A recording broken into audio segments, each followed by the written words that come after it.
And now, after this, I would like to invite on the podium gynecologist Max Hospital. She has also worked as a chairperson in head department of obstetrics and gynecology, Narendra Mohan Hospital, 1991 and 1992. She worked for a decade in the teaching hospitals in UK. She is the best doctor for gynecology, obstetrics and IVF in India. Presently working as a senior director and head of department at Max Super Specialty Hospital. Let me welcome Dr. Shishta Nadam Basi.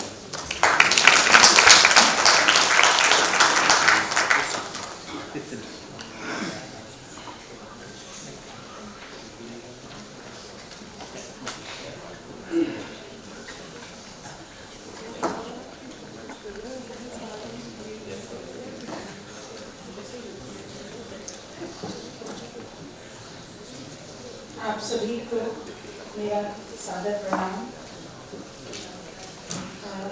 As a gynaecologist और allopathic doctor होने के नाते मेरे को लगता है कि कभी कभी मैं कहीं यहाँ पर आउट ऑफ प्लेस ना हूँ, लेकिन सबने मेरे को बिल्कुल एट होम फील कराया है।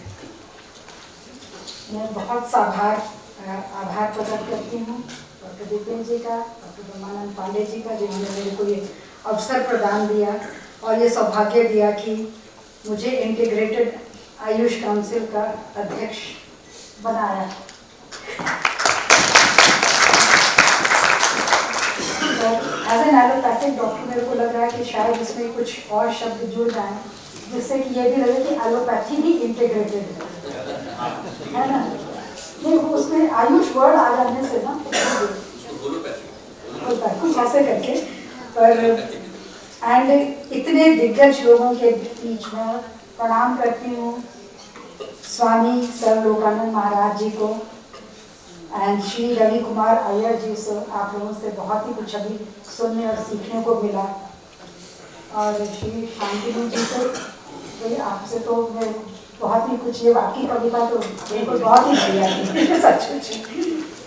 और ब्रह्मानंद पांडे जी और आप कभी सबको मेरे को नमस्कार है। और उमेश जी, अब मैं इसमें इंटीग्रेटेड काउंसिल की तरफ से मैं आपके सामने खड़ी हूँ। हमारे देश में आयुर्वेद, योग, नेचुरोपैथी, सिद्ध, होम्योपैथी जैसे आयुष पद्धतियों का महत्व अत्यधिक रहा है। और इनफैक्ट अगर मेडिकल साइंस को एज अ होल देखा जाए तो Ayurveda is the oldest documented medical literature.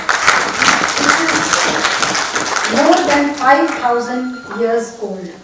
और उसके बहुत सारे डिटेल भाग हैं। ये एक चीज़ से डील करता है, अलग अलग भाग हैं। मैं उसमें डिटेल्स में नहीं जाऊँगी क्योंकि समय कम है और लोगों को, इतने लोगों को मैं भी सुनना चाहूँगी कि बाकी लोग जो बोल रहे हैं कि उसमें मेरे को इंटरेस्ट है। पर इन सब चीज़ों के पद्धतियों को हम लोग कहीं ना कहीं विस्मृत होती चली गई धीरे धीरे, क्योंकि हमारे ऊपर आप सबको मालूम है कि इतनी चीज़ें बदलती गई हमारे देश में। आक्रांताओं से कल्चर बदल गया, सब कुछ बदल गया, लेकिन फिर भी आप देखिए कि सनातन धर्म और ये चीज़ें अभी भी चल रही हैं घर घर में। और इसको जिंदा रखा है हमारे पुरखों ने। हमारी लाइब्रेरीज जला दी, लेकिन जो श्रुति और स्मृति का तरीका था, बहुत सारी जो चीज़ें स्मृति में थी वो फिर उभर करके सामने आ रही हैं। और इस धरोहर को जितनी भी बची है उसके ऊपर हम लोग आगे काम कर सकें, यही हमारी इच्छा होगी। भारत सरकार ने भी इसके ऊपर बहुत हम लोगों को सहारा दिया है और एक आयुष मिनिस्ट्री की अलग बना दी, जो कि अपने आप में एक बहुत बड़ा कदम था। और हम लोग चाहेंगे कि हम लोग सबको मिल के करें। ठीक है, मैं एलोपैथी की हूँ, लेकिन आप कोई भी किसी भी एलोपैथिक डॉक्टर से पूछ लीजिए, उनके घर में जरूर आयुर्वेद का कुछ ना कुछ ज्ञान बचा हुआ है और वो अपने ही ढंग से वो घर में वो चीज़ें इस्तेमाल होती रहती हैं।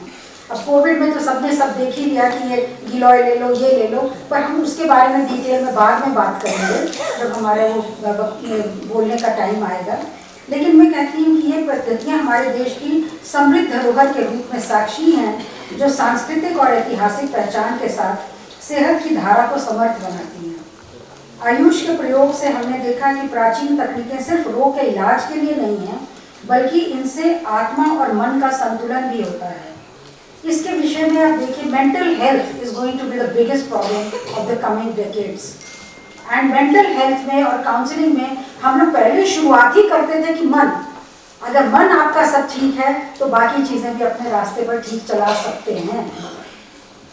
तो इसलिए हमारे एक आत्मा और मन का संतुलन करते हुए आयुर्वेद में हर्बल औषधियों का प्रयोग तांत्रिका तरीके से होता है जो शरीर के संतुलन को सुधारता है।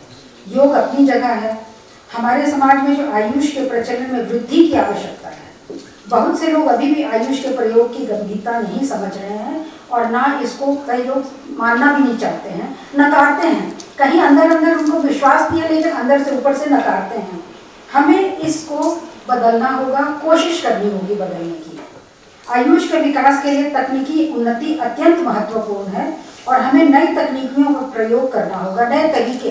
ये डे ऑफ सोशल मीडिया है, ये डे ऑफ डिजिटाइजेशन है, तो इसलिए हम लोगों को इस सब पर काम कर करके integrated work. A person should not be treated as a patient, a person is a person, और उसका होलसम ट्रीटमेंट होना चाहिए। यही हम लोगों की कोशिश हमेशा रहेगी।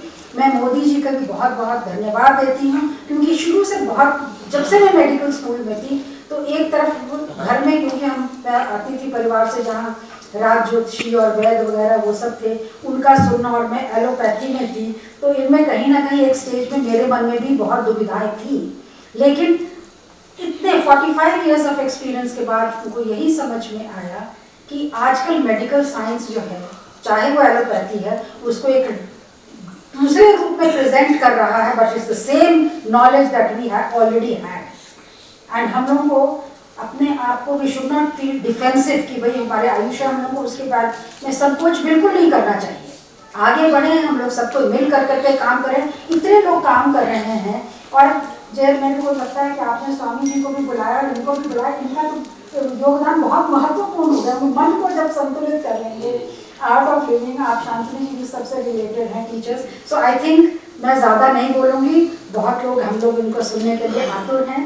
तो मैं इतना ही कहूँगी कि आप सबका बहुत बहुत धन्यवाद, आपका भी बहुत बहुत धन्यवाद सबका। और कोशिश रहेगी कि हम लोग सब कोई एक मिलजुल कर करके आगे बढ़ें और अपनी धरोहर को